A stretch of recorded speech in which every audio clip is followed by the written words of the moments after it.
One of our breakthroughs has been the trade union movement. The Palestine Solidarity Campaign's got sort of 4,000 or 5,000 members. The National Union of Teachers has just recently agreed to send out our campaign material to every member. That's 250,000, 270,000 members.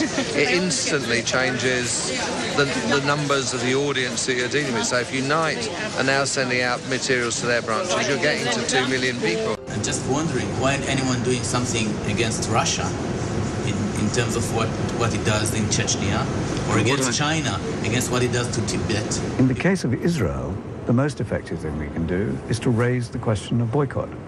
If we were to attempt to boycott the Russian Federation because of its behavior in Chechnya, or the United States of America because of its imperialist policies throughout the world, it is largely going to be ineffective. In the case of Israel, the boycott is extremely effective, as it was in the case of South Africa. These leaflets were given out outside the mosques in the constituency after Friday Paris. In January 2009, during Israel's attack on Gaza, Dismore attended a pro-Israel rally with fellow fanatics. דיזמור, שהיה המועמד המוביל, הפסיד בבחירות. We didn't support the Palestinian cause in the parliament, and that's why we didn't elect them again. We don't mind anybody that he can be pro-Jew. Yeah? Pro-Jew is fine, but pro-Israeli, no. In the beginning, 10 years ago, you might get 10 MPs to sign about anything that was happening. Now we can get up to 200, which is a huge change. A cross-party delegation comprising 6 British MPs and members of the Britain-Palestine All-Party Parliamentary Group were granted entry into Gaza by the Israeli military. The EU should suspend the preferential trade agreement until human rights are respected properly in this area. Our collaborations with Muslim organisations are at the level really of support for big events like demonstrations and conferences. We don't really discuss long-term strategy or anything like that. מול השאלות עד כמה הירוק היום ירוק, זה נראה ונשמע כך. Just the idea that I could have a relationship with the Hamas leadership is crazy, you know. As an American citizen, I can't, not that I would want to, but I can't provide any kind of assistance or support or anything for Hamas. וזה כבר אדם שפירו, ממנהיגי ארגון פרי גזה שמוביל את הצד האדום בברית. לארגון הזה אין משרדים, מנהליו מפוזרים ברחבי העולם, והישיבות מתנהלות באמצעות הסקייפ. Most of the people are not Arab. Most of them are Europeans or Americans or Canadians or Latin Americans or I would even dare say that at least as far as the money that we get from the United States, probably 40 to 50% from American Jews.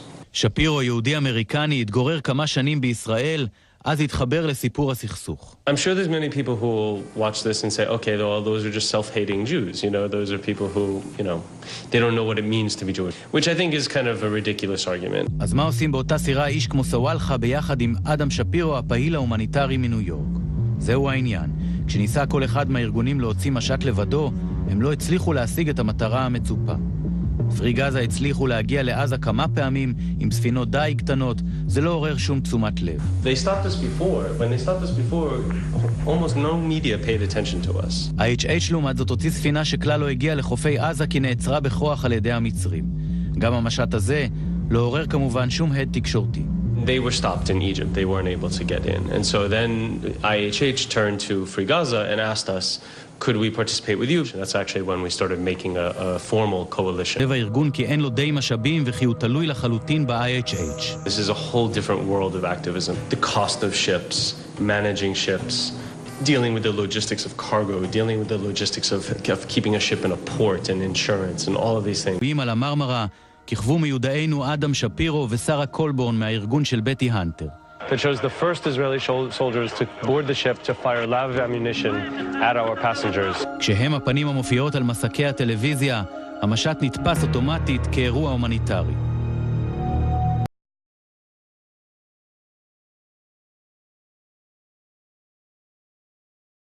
בחיבור המכונה הברית האדומה הירוקה.